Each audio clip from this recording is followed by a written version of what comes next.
Good morning, children. Today we are going to start our new chapter, our environment. In this chapter, we shall discuss about different aspects related with our environment. Let's discuss about it. We shall discuss about ecosystem, types of ecosystem like natural and artificial components, and we shall be discussing about the waste also, and type of waste, effects of waste, and waste management. So let's start the chapter, our environment. What is our environment? Our surrounding is called environment. We see different living and non-living components in our surrounding, different animals, plants, etc., and different non-living components like air, water, soil, etc. These all comprise to form our environment. Okay, the living organisms live in different surroundings. Some plants and animals live in water, some live on land. Huh? Similarly, men also lead life in different surroundings. Some live in cities, some in towns, some villages, etc. And environment science can be defined as the study of organisms in relation to their surrounding. Because our surrounding is having both living and non-living components, and these living and non-living components live together by interacting each other. Okay, only can living organisms cannot live alone, and only non-living cannot survive alone. Both interact each other, then the existence of both of these components is possible on this earth.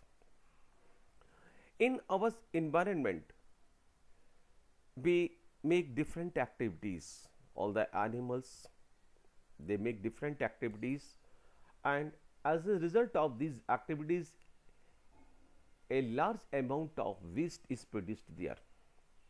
Okay, and if these waste are not disposed in proper way, it produces pollution.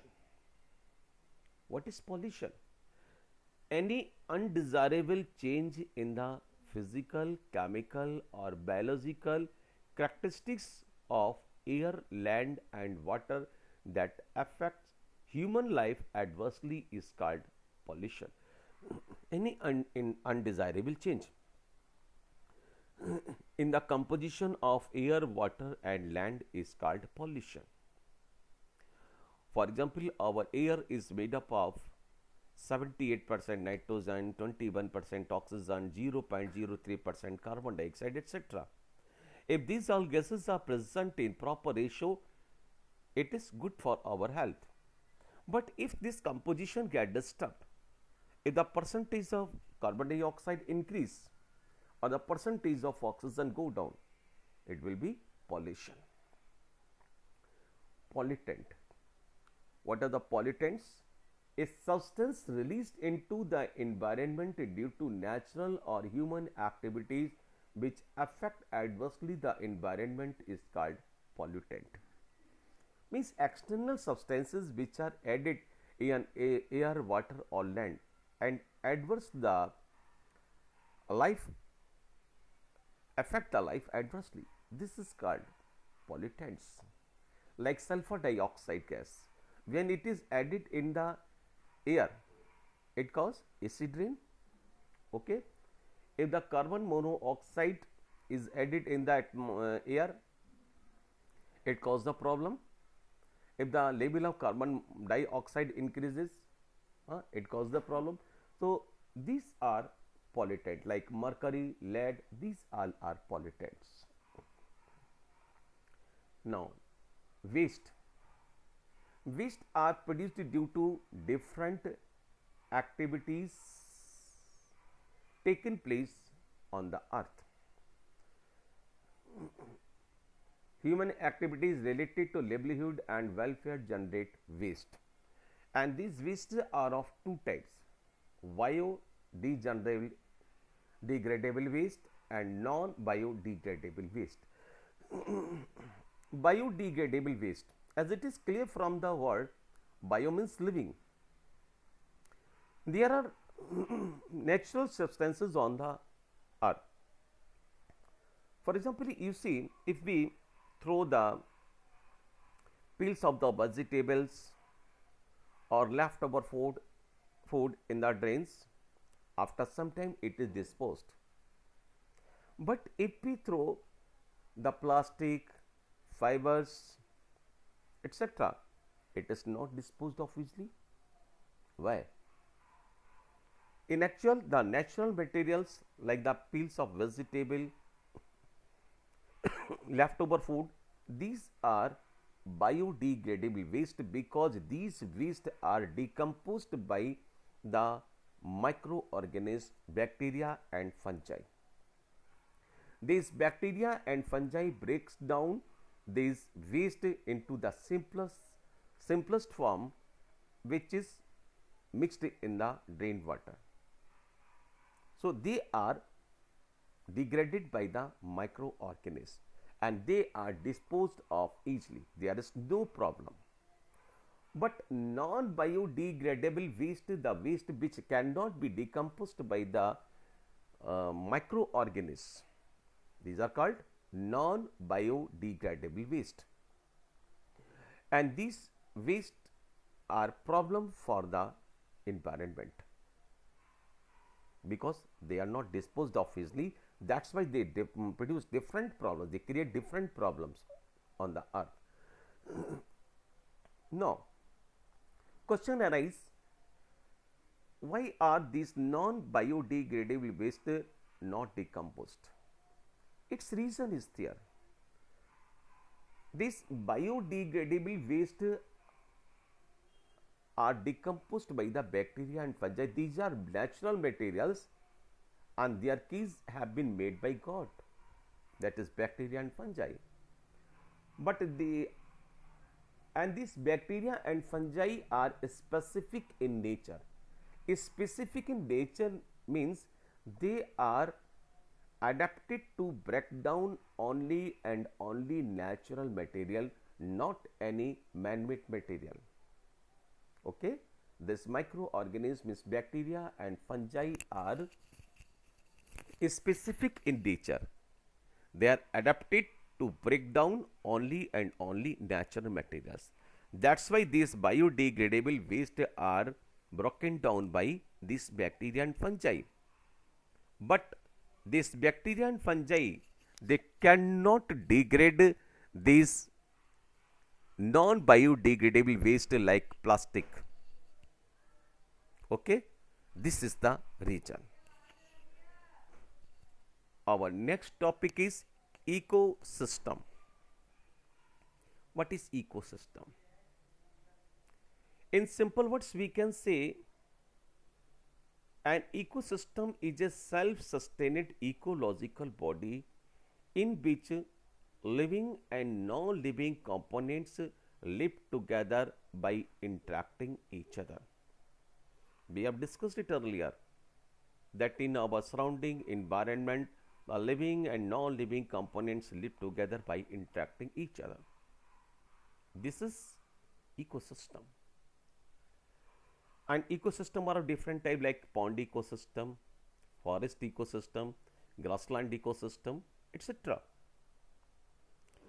And an ecosystem is made up of two type of components, biotic components and abiotic components.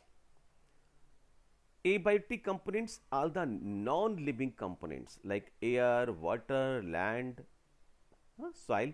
These are called abiotic components. All the non-living things make the abiotic components of an ecosystem like air, water and soil. Okay. What is the importance of these abiotic components? They are very important. Without abiotic components, biotic components cannot live. Can we live without air? Can we live without water? Can we live without soil? No. Air provides oxygen for respiration, carbon dioxide for photosynthesis, and other gases for various needs of the living beings. This is the importance of the air. It provides oxygen for respiration. It provides carbon dioxide to the plants for photosynthesis. Similarly, water is essential for all living beings because all the metabolic activities take place in the presence of water. Similarly, soil is also very important. These are abiotic components. So, abiotic components are the non-living components like air, water, soil. Now, biotic components, all are living beings present in an ecosystem are called biotic components. All the livings means all the plants and animals present in that particular ecosystem will be considered as biotic components. Now, what is the importance of these biotic components? Green plants. Green plants, they are very important, you all know. They are also called producer because they prepare the food by photosynthesis. These are only green plants on the earth which can prepare their food, and all other non-green plants and animals on the earth depend on the plants for their food. So, because they prepare their food themselves, that's why they are called producers. Animals. Animals and other living beings play the role of consumers. Okay? Green plants are called producers and other animals which depend on these producers, these green plants for their food are called consumers. Primary consumers, secondary consumers, tertiary consumers, etc. Okay? So, these are called consumers because they take food directly or indirectly from plants. For example, grass is eaten by rabbit. So, rabbit will be primary consumer. Rabbit is eaten by the fox. So, fox will be secondary consumer. And fox is eaten by the lion. So, lion will be tertiary consumers. Okay? And last is bacteria and fungi. Bacteria and fungi are, they are called decomposers. Bacteria fungi are called decomposers because they break down the body of dead plants and animals to release their nutrients free. So, they are called decomposers and they are very, very important in this environment. Okay? So, bacteria and fungi play the role of decomposers as the decomposed that remains of plants and animals, so that raw materials of organisms can be channelized back to the environment. These decomposers are very helpful to us. Reason number one, they have to maintain the biogeochemical cycles on the earth. Different cycles are taking place on the earth like carbon cycle, water cycle, etc. So, these bacteria play a very important role there because they break down the body of the dead plants and animals, release their nutrients free, and these nutrients go back into the atmosphere again to continue the cycle. Second, these bacteria and fungi, they have to dispose the waste on the earth. Otherwise, our earth will be piled with the waste and the body of dead plants and animals. Okay? So, it was all about the biotic and abiotic components. Now, how to manage this waste? There are three methods: reduce, we minimize the waste; reuse, we reuse what we have used but it is still unable without discarding it; and recycle. Recycle useful materials from waste. So, these are three R's: reduce, recycle and reuse. Okay, thank you.